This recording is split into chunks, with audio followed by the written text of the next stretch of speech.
పాపం అనే బంధకాలే చేత, నరకం అనే బంధకము చేత కట్టబడి ఉన్నారట. విడిపించేవాళ్ళు ఎవరు లేరట. కానీ యేసు ప్రభు అంట ఆయన వచ్చిందే కట్లు తిప్పడానికి వచ్చాడు. ఆమేన్. పాపం అనే బంధకాలు కట్లు తిప్పడానికి, మరణం అనే మహాన్ని మన విడిచడానికి ఆయన ఇలాగే గాడిద పిల్లలు తీసుకొచ్చారు చెప్పాడు. అదే విధంగా మన ఆయన కొనుక్కున్నాడు.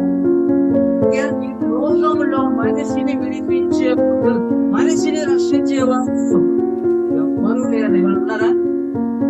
మనిషిని రక్షించేవారు ఎవరు ఉన్నారా? ఆ గాడిదని ఎవరు కూర్చోలేరు. అంటే మనిషిని కూడా రక్షించే వాళ్ళు ఎవరు లేదంట. మనిషిని రక్షించే వ్యక్తి లోకంలో ఉన్న వాళ్ళకి ఎవరికి లేదు.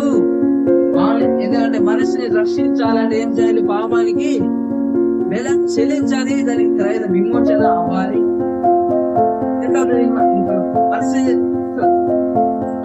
రక్షించుకోగలుగుతా?